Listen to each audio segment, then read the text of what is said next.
అందరికీ నమస్కారం. ఇక్కడికి వచ్చిన మీడియా మిత్రులందరికీ, Chennai love story team members అందరికీ, అలాగే కిరణ్ అభిమానులందరికీ వెరీ వెరీ గుడ్ ఆఫ్టర్నూన్.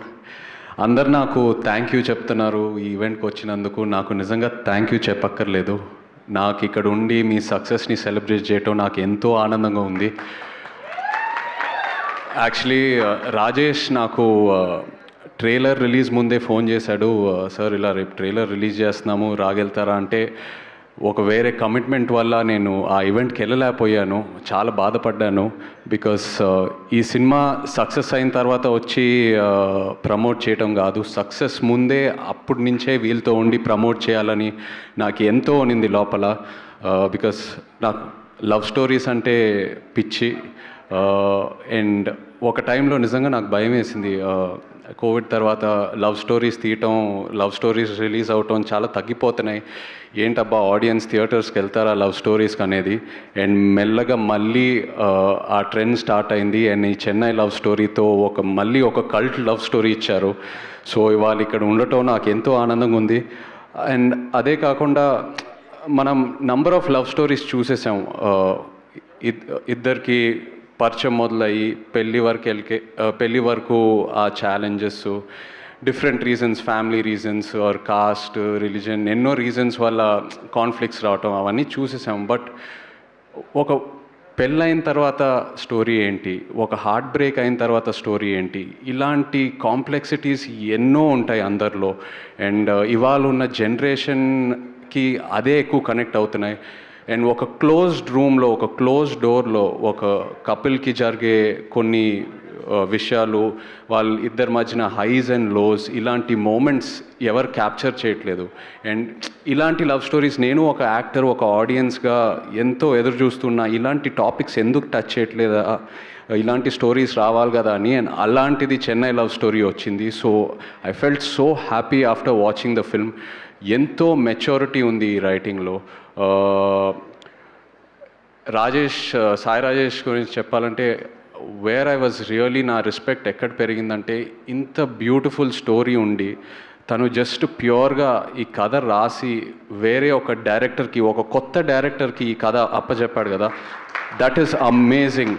అంటే ఎలాంటి ఒక ఇన్సెక్యూరిటీ లేకుండా ఇంత మన కష్టపడి రాసి ఈ స్టోరీతో ట్రావెల్ చేసి ఆ మూమెంట్స్ అంతా డెవలప్ చేసి మైండ్లో వేరే పర్సన్ని ట్రస్ట్ చేసి, నువ్వు తీసుకోరా, నువ్వు కూడా ఇంట్రడ్యూస్ అవ్వాలి ఇండస్ట్రీలో, నీకు కూడా ఒక రికగ్నిషన్ రావాలనేది.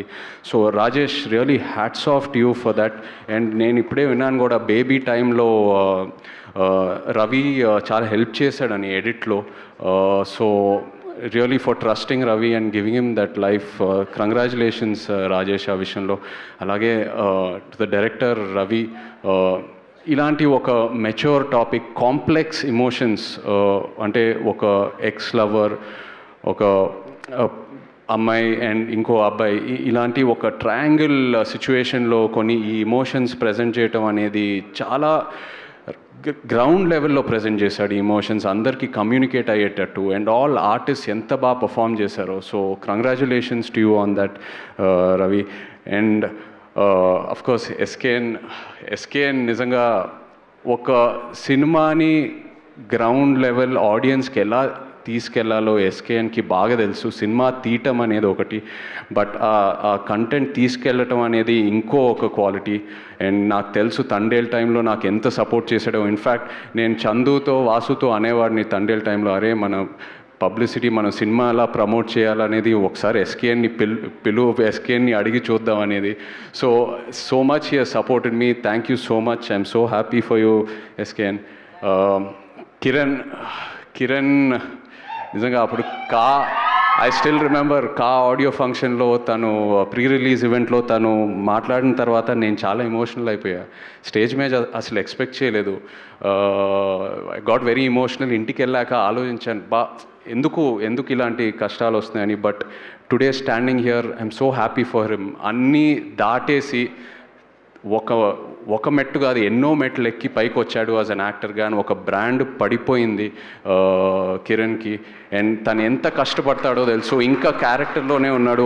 ఆ బ్రేస్లెట్ కూడా అలాగే వేసుకుంటున్నాడు. మామూలుగా ఒక సినిమా రిలీజ్ అయిన తర్వాత ఓకే ఆ సక్సెస్ ఎంజాయ్ చేసి వాట్ నెక్స్ట్ అని వెళ్తూ ఉంటాము, but I know it's still there in his blood. So happy for you Kiran, wishing you all the best. And Gauri love స్టోరీతో నాకు నా శేఖర్ కమ్లా గారు లవ్ స్టోరీ సినిమాతో పరిచయం నాకు గౌరీ అంటే అప్పుడు అస్సలు ఎక్స్పెక్ట్ చేయలేదు. షీ వాజ్ సో క్వైట్, తను ఎంత సిన్సియర్గా వచ్చి she use to do her role and go. And ఇవాళ ఇలాంటి క్యారెక్టర్ని యాక్సెప్ట్ చేసి చేయటం అనేది ఇట్స్ నాట్ అ జోక్. అంటే ఒక ఆల్కహాలిక్ అమ్మాయి ఆ జర్నీ చూపిస్తూ ఆ ఆల్కహాలిజం నుంచి బయటికి వచ్చి మళ్ళీ రికవర్ అయ్యి మళ్ళీ మొత్తం హోప్ అంతా పోగొట్టుకొని మళ్ళీ అది బయటికి రావటం అనేది it's really such a huge responsibility to carry. So proud of you Gauri. And ప్రతి యాక్టర్కి ఒక సినిమా ఉంటుంది వాళ్ళ కెరియర్లో, that will be the turning point. I think ఈ సినిమా అనేది గౌరీకి ఒక turning point. And I think ఆ సీన్ ఎక్కడైతే గ్రేవ్యార్డ్లో తను కూర్చొని ఏడుస్తుందో ఇట్ రియలీ నా కంట్లో నీళ్ళు వచ్చేసింది సినిమా చూసేటప్పుడు. అండ్ ఆల్సో కిరణ్ కూడా బీచ్ మీద కూర్చొని అమ్మ ప్రేమ గురించి చెప్తూ ఉంటాడు. అసలు ఆ సీన్లో ఉన్న డైలాగ్స్, తన పర్ఫార్మెన్సు, అదే సినిమాయే కాకుండా రియల్ లైఫ్లో నాకు ఒక ఇన్స్పిరేషన్లా అనిపించింది ఆ సీన్లో ఉన్న content. So hats off to both of you for amazing performances. ఒక్కటి కామన్ విషయం ఏంటంటే ఇక్కడ సాయి రాజేష్ నుంచి అయినా, ఎస్కేఎన్ నుంచి అయినా, కిరణ్ నుంచి అయినా, గౌరీ నుంచి అయినా, వీళ్ళందరూ గ్రౌండ్ లెవెల్ నుంచి వచ్చారు. సింగిల్ స్క్రీన్స్లో ఫస్ట్ డే ఫస్ట్ షో సినిమాలు చూస్తూ ఆ పిచ్చి ప్యాషన్తో మనం కూడా మంచి సినిమాలు తీయాలి, ఎలాంటి బ్యాకింగ్ లేకుండా ఇవాళ ఇండస్ట్రీలోకి వచ్చి ఫైట్ చేసి ఎన్నో ఛాలెంజెస్ ఎదిరించి ఫైట్ చేసి వచ్చి ఇలాంటి సక్సెస్ఫుల్ మూవీస్ తీస్తున్నారు. It is a huge inspiration for me. And నాకే కాదు, ఎంతోమంది న్యూ కమర్స్కి, ఎంతోమంది యునో ఒక ఫ్యామిలీ బ్యాక్గ్రౌండ్ లేకుండా కంప్లీట్ న్యూ కమర్స్కి వీళ్ళు ఒక inspiration. So really hats off to all of you for that. ఒక పోస్టర్ మీద ఒక కలెక్షన్ నంబర్ వేయటం కంటే ఇది నిజమైన success. What Dev done today, ఇది నిజమైన success. And also producer Dheeraj, really hats of. The kind of subjects మీరు చూస్ చేసి ముందు పెడుతున్నారు ఆడియన్స్ ముందు. Really wishing you the best. And Mani Sharma గారు, థ్యాంక్ యూ సో మచ్ అండి. ఆ గుర్తుందా పాటతోనే ఇంకా నేను అరెస్ట్ అయిపోయాను. అండ్ సినిమా స్టార్టింగ్ ముందు మీ టైటిల్ కార్డ్ పడింది musical Brahma Mani Sharma garu. Was so happy to see that. ఇవాళ ఉన్న ట్రెండ్లో ఎలక్ట్రానిక్ మ్యూజిక్, ఫ్యూజన్, ఎన్నెన్నో కొత్త ట్రెండ్స్ వస్తున్నాయండి. బట్ ఆ క్లాసిక్ సింఫనీ అలాంటి ఆర్కెస్ట్రేషన్ విని ఎన్నాళ్ళైంది. And I felt so happy hearing it. And అలాగే అనంత్ శ్రీరామ్, మన జర్నీ ఏమాయ చేసేవైతే మొదలైంది. So happy for you too. Thank you all so much. In fact ఇంతకుముందే వింటూ ఉన్నాను సీడెడ్లో ఈ సినిమా ఇంత కలెక్ట్ చేస్తుంది అనేది. సీడెడ్లో ఒక లవ్ స్టోరీ ఈ నంబర్స్ కలెక్ట్ చేస్తుందంటే that is truly amazing. Thank you so much for to the audience. మామూలుగా సీడెడ్లో మనకి ఇన్ని ఫైట్స్ ఉండాలి, ఇలాంటి ఒక కమర్షియల్ ఎలిమెంట్ ఉండాలి, అలాంటి సబ్జెక్ట్సే ఎక్కువ అక్కడ ఆడితే. బట్ ఒక లవ్ స్టోరీ అక్కడ ఆడుతుందంటే it's really they've really gone places. ఈ వచ్చే వీకెండ్ కూడా కలెక్షన్స్ అద్భుతంగా ఉంటాయి. I'd like to wish this team all the very best. And మీరు ఎప్పుడు నన్ను ఏది రిక్వెస్ట్ చేయక్కర్లేదు. I'm always there for you guys. Your hard work inspires me. Thank you so much. Thank you Chaitanya garu, thank you so much. And next మీ movie update, next content ఎప్పుడు రాబోతుంది? SKN గారు ఇస్తారు మూవీ అప్డేట్. ఎస్కేఎన్ గారు ఇస్తారా? Thank you